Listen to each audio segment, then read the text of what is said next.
Hey, welcome to the Real Estate Life with Kevin Riles. This is your host, Kevin Riles, and I'm excited this week. We're going to talk about hard money. Hard money. I get calls in the office all the time. Should I use hard money? What is hard money? So I have our great guest, Daryl Dyke with Noble Mortgage and Investments, who's a hard money lender. He's going to talk about what hard money is, when you should use it, some of the pitfalls, some of the successes. So DJ, hit that music, please. Support for this program comes from the Digital Broadcasting Network, presenting podcasts and web series from everyday people who have an extraordinary passion to make the world a better place. Hey, welcome back to the Real Estate of Life with Kevin Riles and friends. And I am pleased today to be joined by, this is Money May. Just a reminder, this is Money May. And this week we are talking about hard money. Hard money. What is hard money? Is it really hard? $1 bill? I mean, what really is hard money? How do we finance real estate transactions? So this week I am pleased to be joined by, I would say, someone that's been in this game for, how long have you been doing this before I even say your name? Don't age me now. About 22 years. 22 years. And so we have not talked in actually probably 5 or 6 years, but I'm on his email distribution list. I've had clients use his services unbeknownst to him. And so I'm pleased to be joined by Daryl Dyke, who is the president and CEO and founder and chief everything at Noble Mortgage and Investments. Yes, that's correct. Right, Noble Mortgage and Investments. And so, ironically, I've been on this email distribution list probably since you've had an email distribution list.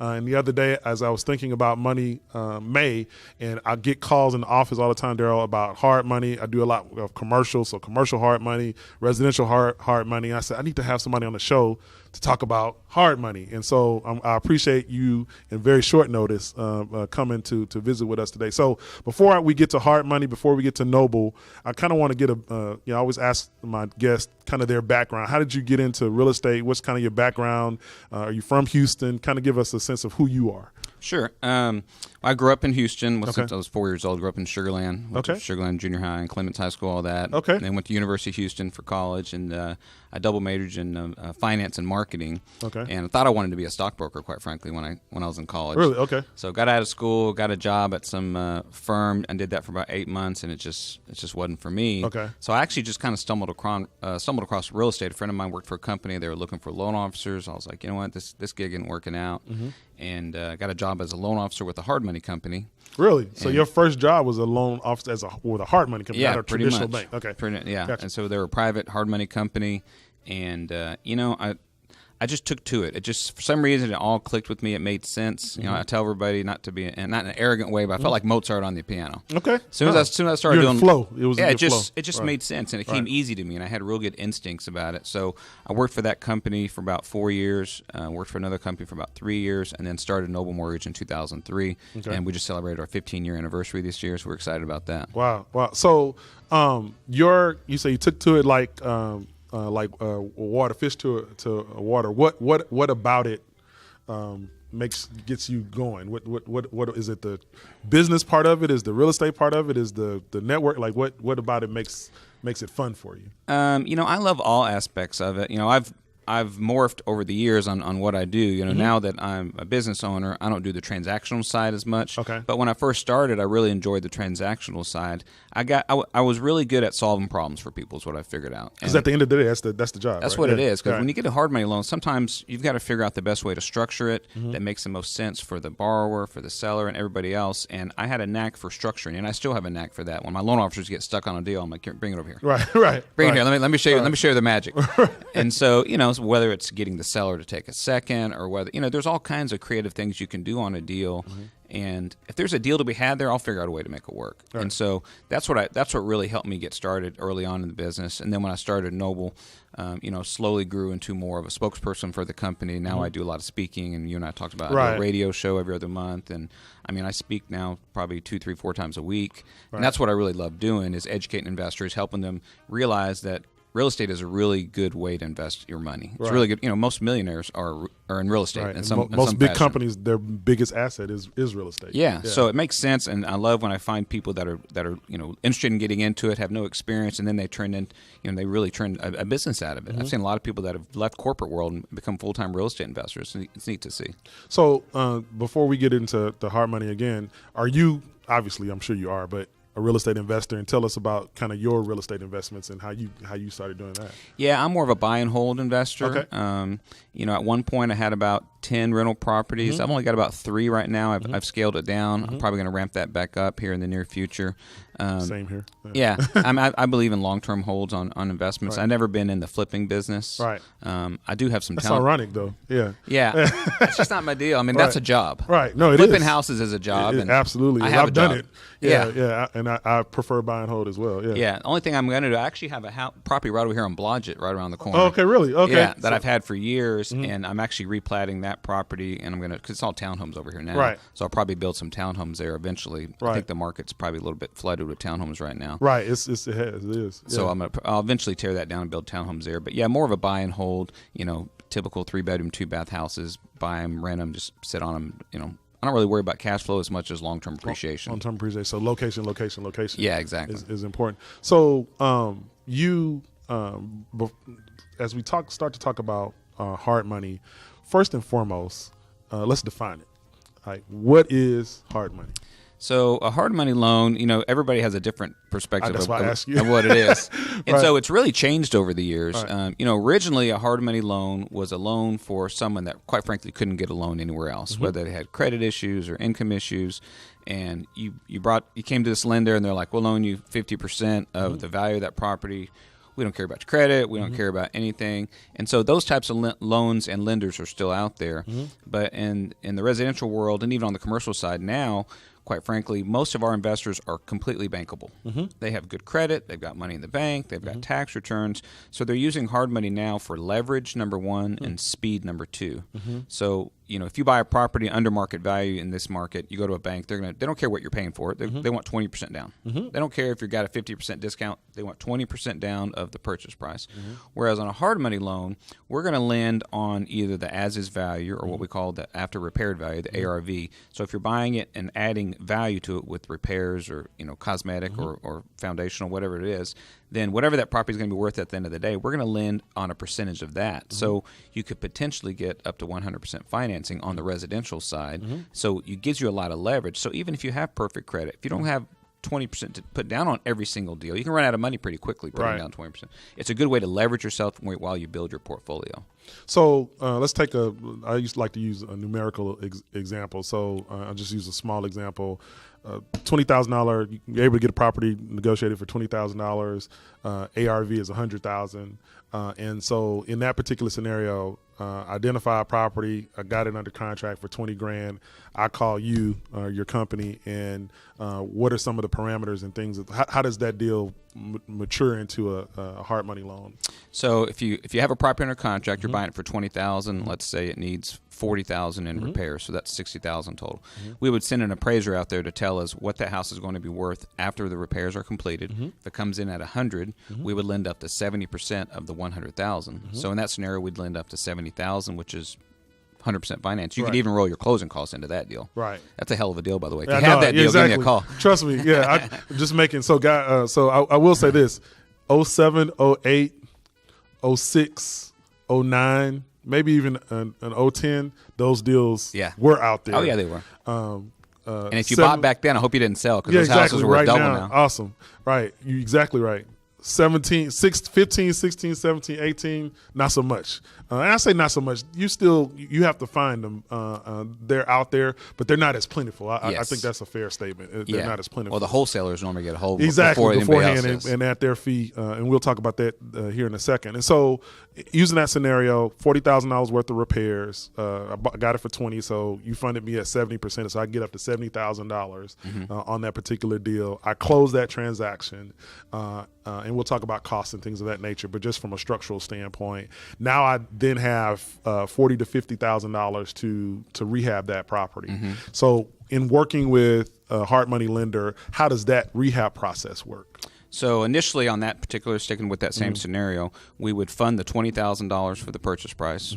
plus your closing costs, and then the $40,000 we're going to hold it back in an escrow account and distribute it in draws, just like a construction loan. Gotcha. So the hard money loan they're not going to give you the money and say good luck, fix the house, let us know how it turns out. Call us when you finish, right? Yeah, because the risk in the hard money lending business is making sure from the time you close that it gets repaired, because you're lending on future value. Right. So we're going to monitor it, send an inspector out to make sure the work is being done and being done properly, and then distribute draws as that work is completed. So at the end of the day, us as a lender, we have a house that's worth $100,000. We have a $60,000 loan, so everything stayed exactly how we wanted it to.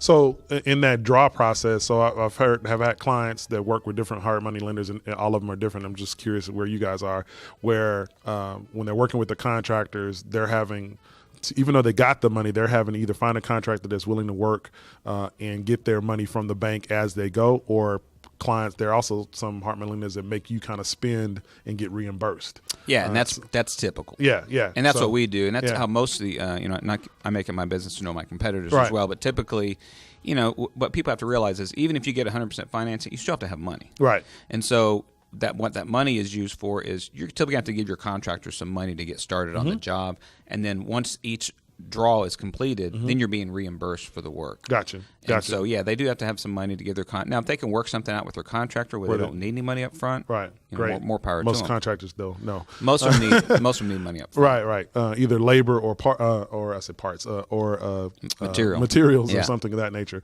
So as they're saying, hey, we are finished. And I'm sure, I know you guys go through this, but I'm just kind of taking people through a scenario. I think that's the best way to learn. They've gotten through, say, demo and rewire. And before they put up sheetrock, you guys call for an inspection so they can you can send someone out there to see, hey, you did what you said you're going to do. Sure. Here's a check. Yeah, and they can do as many draws as they want, or some people don't do any draws until the very end. Gotcha. Because the thing you got to keep in mind is every time we send an inspector out there, there's a draw fee. Right. Typically it's like $125. So it's wise to do as few as possible and time that out with your try contractor. to chunk them. Yes. But they can do them weekly if they want, but of course those draw fees are going to add up. So one of the things I always tell people if they're considering using hard money, so we've gotten to the point now we've renovated the property, we've gotten all their draws, and we're done. And you mentioned that you personally are a buy and hold investor, and so am I, but obviously hard money is used a lot with flippers as well. And so let's talk about exit strategy. When should I define my exit strategy?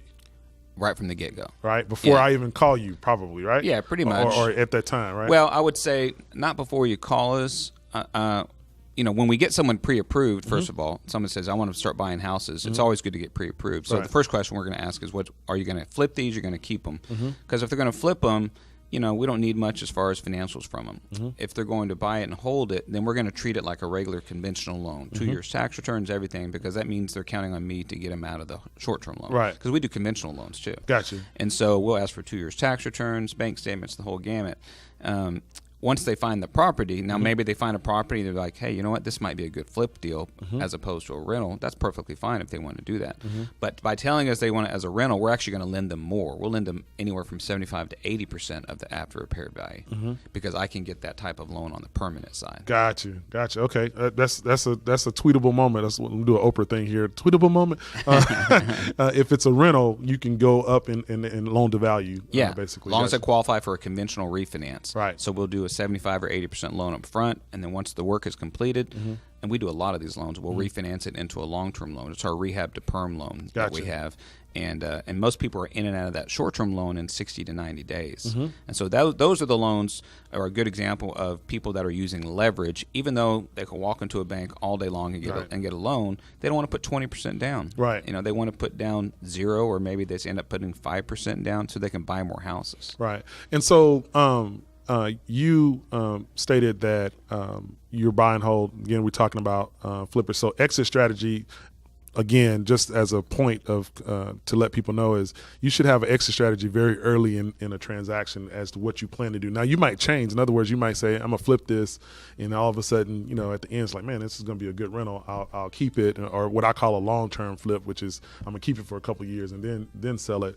But at the end of the day, it's important. And at least in my experience from the broker standpoint, where I've seen people, one of the ways I've seen people get in trouble with hard money is they don't have an exit strategy. Sure. Or multiple exit exit strategy. Multiple exit strategy, exactly. And so, and then I'm getting a call like, hey, how fast can you sell this? Or, and so let's talk about terms on a hard money loan. What are the typical terms for a hard money deal? In this market, you can expect to pay anywhere between 10 and 13% on the interest rate, and 3 to 4 points at closing. So it is a more expensive loan, and they've got to run that into their scenario. But again, it's not made to be a long-term solution. It's not a 30-year loan. Right. It's not a 30-year loan, and the way that we like to tell people is think of it as taking on as it's an alternative to taking on a partner. If someone says, "I'll give you all the money, let's go buy a house and flip it, and we'll split it 50-50." Most people might take that deal, right? Whereas if you get a hard money loan, you're not going to pay 50%. You're going to pay a lot less depending on how long you keep it. Right. So it's a great alternative to taking on a partner. Right. And so you talked about interest rate, 10 to 13%. What is the amortization, and when is it due typically? So it's not amortized at all. It's typically a 6 to 12 month loan, interest only payments. So when they're making payments, it's only paying interest on the amount of money that's being borrowed or being funded at that time. So once you start taking draws, your interest payment goes up. So just explain that. Yeah. And so that 6 months or a year, you mentioned that. Second way I've seen people kind of get twisted a little bit in hard money is they run up against whatever deadline that they agreed to. That's usually 6 months in my experience. And so what happens in that particular scenario from your standpoint? You've had someone, it's a 6 month deadline on the money. We're in month number 5.5. We still, our exit strategy either hasn't worked or we're still not finished. What then happens? So we can offer them an extension on the loan, 3 month or 6 month extension to give them more time. And then we'll probably need to have a conversation. Why isn't this property selling? A lot of times we figure out people are overpricing their houses. They watched HGTV and saw those that TV show gets more people in trouble than anything. I mean, we get appraisals on these houses, and normally our appraisers are pretty close to the mark. Sometimes it might be off, a little higher, a little low, but they're normally pretty going on with data. But some people fall in love with their house, And we had a deal this last year that we ended up taking back, and the guy had it $150,000 over appraisal. Wow. Listed. We're like, what are you doing? Because this house was better than everybody else. Yeah, it was. This is, I'm like, you're killing yourself. Right. You're out of market, and he never lowered it, and he eventually lost it because he couldn't do it. So I'm gonna digress for a second. The battle stories, the experiences. Where have you seen? I'm telling you from my standpoint, from a broker standpoint, when I get the call. You're behind in the trenches. Where have you seen people? And the reason I'm doing this is because there are a lot of people scared of hard money. Sure. Right? They've heard horror stories. And so I just wanted to dispel myths and from an actual source to say, hey, this is the great things about it. These are the things you have to watch. So from an experiential standpoint, where do people kind of get in trouble with hard money? Well, first of all, my company, we rarely have foreclosures. Gotcha. I mean, we had... we might get 1 or 2 in a year. That's great. Actually. I mean, when I say great, I mean that's so it's not very it's not very common, at least for my company. But nobody ever tells it went all the way great for me. They always tell oh my God, this one time I heard, Yeah, I mean, I think where people get into trouble is they're not pricing it right. Number one. Number two, they don't get the work finished in a timely manner. Most of the time, the work should take 30 to 90 days, depending on how much work it is. We've seen people that start going from project to project that stretch that out to 6 months. Now they've got to extend the loan. Now they're going into a loan, and so that holding cost gets in their way. It starts adding up their costs, and then overpricing it, like I said, like this gentleman did. He just priced it out of the market. Certainly not a good thing. And so just be smart with it. Listen to your lender. The lenders. The good thing about hard money lender is like a second set of eyes for you. Right. And we've seen thousands of deals. Right. And so if we see something and we tell you what we think it's worth, that's based on information that's available to us. And then the last thing is probably undercapitalizing. They don't have enough money in the bank to keep making their payments, or maybe there's a cost overrun, which happens all the time on a rehab project. Right. You buy the house, you think it's going to cost $40,000 to repair. You start tearing things around. Now, next thing you know, we got to do this. $20,000 or $5,000 here. Yeah, exactly. And if you don't have the money to absorb those costs, your loan's already closed at that point. You can't go back to the well at that point. So you've got to have contingencies in plan. So, which brings up another point. Give the folks out there some pointers as to contractors in dealing with contractors, especially now if you're in the Houston market. Now, again, the Real Estate of Life is worldwide. We have listeners in Canada. I've gotten emails from all over the world. But so and these basic principles apply. But contractors, especially in the Houston market right now with Harvey, a lot of people think, well, Harvey was in August. Sure. So that should be over with. And I found out personally, actually, that it's not. I just got my roof replaced. So what are you seeing with cost overruns or just dealing with contractors in general? What are your recommendations to your clients when they're identifying a contractor and how to deal with them? Sure. I mean, obviously they need to vet their contractors, ask for references, I think would be the main thing you would want to do because, and you're right, with Harvey, we had a lot of contractors came in from out of state. Right.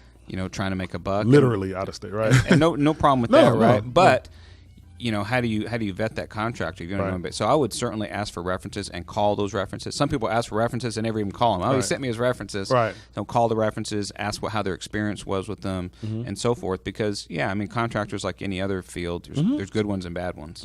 Absolutely. So in your particular case with Hard Money Deals, do you guys? You said a second set of eyes. The client picks their contractor, but are there requirements that you guys require that the contractor have that the client picks? We don't have too many. Obviously, if it's a job that needs to be permitted, we want to make sure that they permit it. If it's a really big job and we've never worked with this contractor, we're going to pick up the phone and have a conversation with them and make sure they understand how we work and how the draws work and so forth. But yeah, contractors can get people into trouble too, obviously, if they're not fixing it quickly. Right. They don't hold it to their timeline. 'Cause contractors do the same thing. They've got all these different jobs going around. So make sure they have a timeline and they hold them to it. So one thing I want to also state is flipping has become not only something that we've done or we see people do or I help people do identify properties, but what I've also seen out there is and I mentioned HGTV and Bravo. Flipping has become a cottage television industry as well. Yes. And so, which is fun. I mean, it's fun to watch and see. And oh my God, I can't believe it has foundation problems. I didn't calculate that. But I always tell people, those shows are 30 minutes. You didn't see the 3 months of dealing with the contract, and so that is not the entire story. And so I always say, get educated. One of the ways, listen to the Real Estate Life with Kevin Riles. 2, listen to folks like Daryl. But 3, you do a lot of education, like you mentioned before, going around talking. There are plenty of resources out there where you can kind of get educated and not be out there by yourself. Because it does not, my point is, it doesn't always work like the TV show. No, not at all. And there is so much education available in real estate and networking events where you can meet contractors and meet lenders and meet, brokers and so forth. I mean, I think you could probably go to a real estate function every day. You could. I get the emails. I mean, they're every day. Right. They're every day, whether it's an educational thing or whether it's a networking thing. They're all over. I mean, my company, we're attending 10 a month typically. Right. And y'all host quite a few. Yeah, we normally host about 4. We opened an office in Dallas a couple years ago, so we normally have 2 in Houston and 2 in Dallas every month. Yeah. So I want to talk about before we end the exit strategy. You've been making distinctions between residential and commercial, and so what's the difference? Commercial hard money. What's the difference in the scenarios we've been talking about as far as commercial hard money is concerned? Yeah, so the residential is much more cookie cutter. We do a lot more volume in those. We do commercial transactions, mostly multifamily, but we've done all kinds of property transactions. We've done raw land. We've done Really? Okay. I've got a loan on a daycare center. Okay. We've done retail. We just don't do anything very industrial. Okay.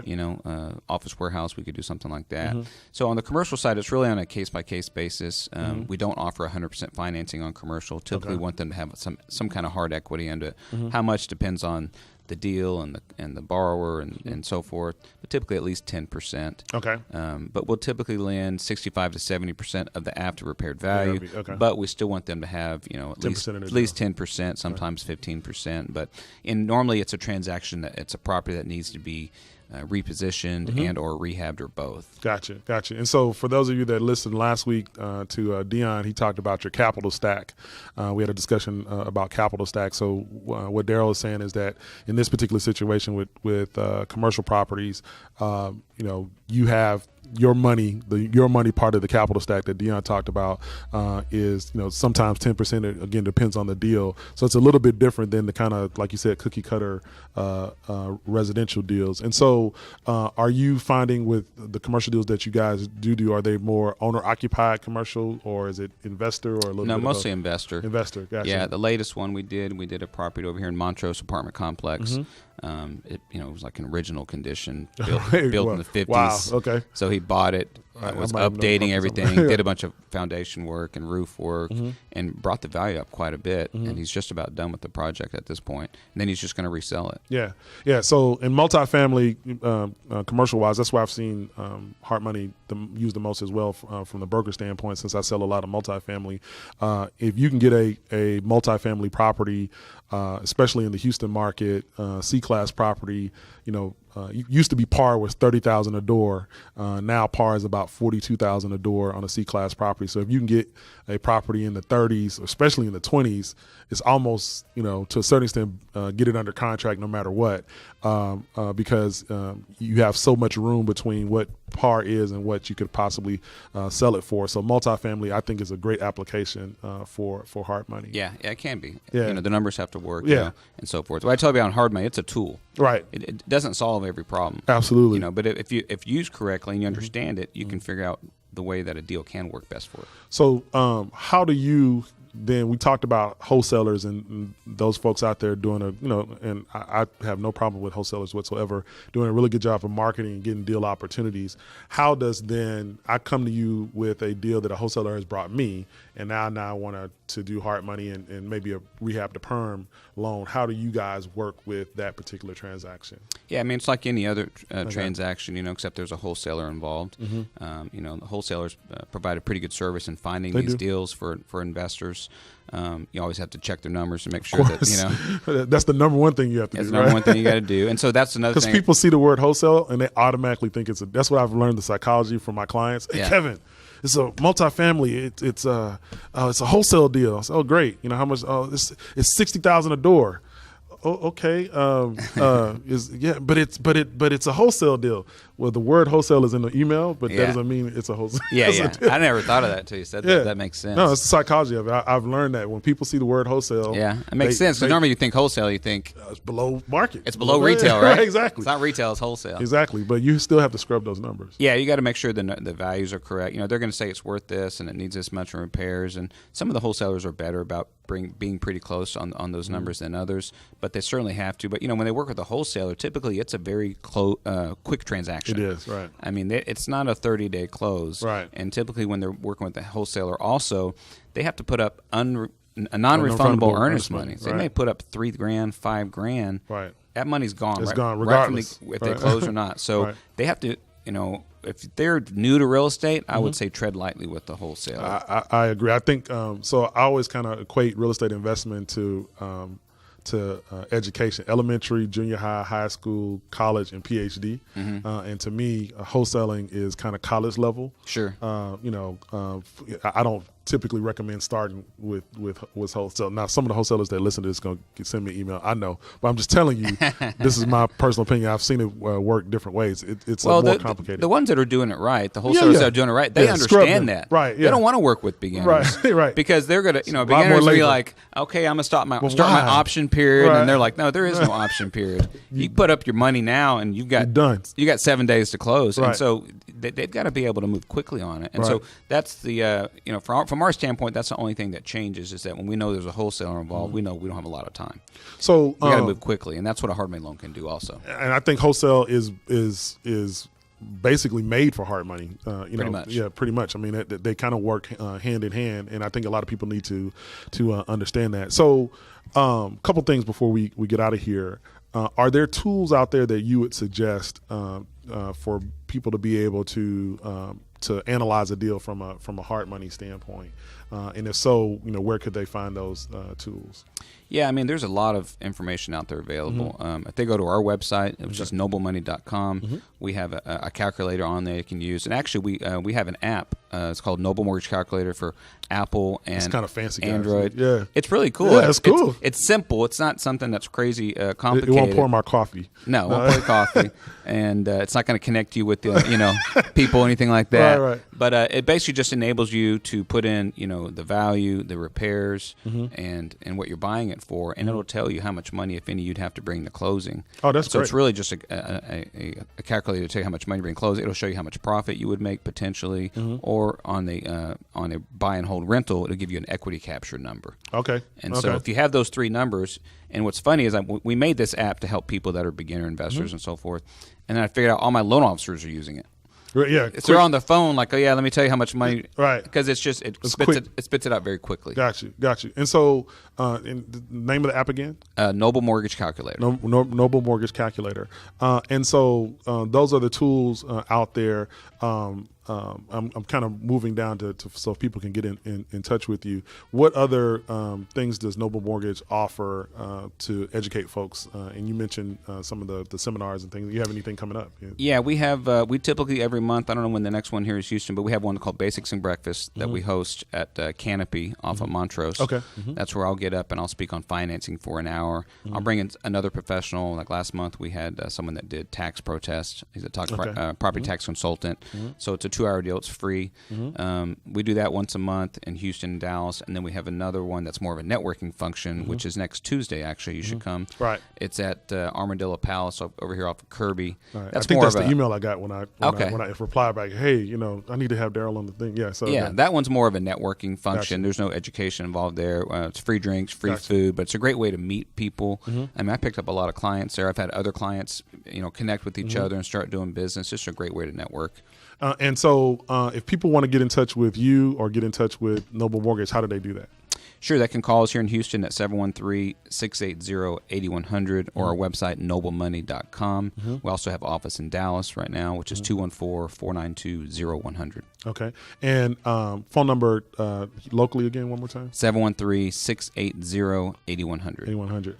And so just as we close out, are there any other things that I wanted to talk? So Daryl and I did not talk before. Literally, we did this via email. It's the first time I'm talking to him in long time. Is there anything that I didn't hit that you would want to tell people about hard money or just real estate investing in general?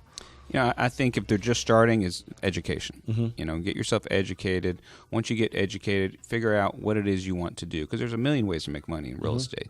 Some people get into real estate, they don't know if they're going to wholesale, they're going to do owner finance, they want to flip. They start chasing too many things. Figure it out. You're going to flip, then flip. If you're going to buy and hold, then focus on buy and hold. And then eventually you can start adding on those other layers. Get creative later. Yeah, get creative later. But focus, Right. Get it in as close as you can and focus on that. And then get a taste for it and see if it's something that you like, you have a knack for. Some people get into real estate and love it and make it a full-time career. Other people get into it, they'd say, this is a good little side investment, and they're going to keep it that way. Yeah. So let's end on this. You mentioned that you have a radio show. And so I want to let people know when and where they can hear your radio show.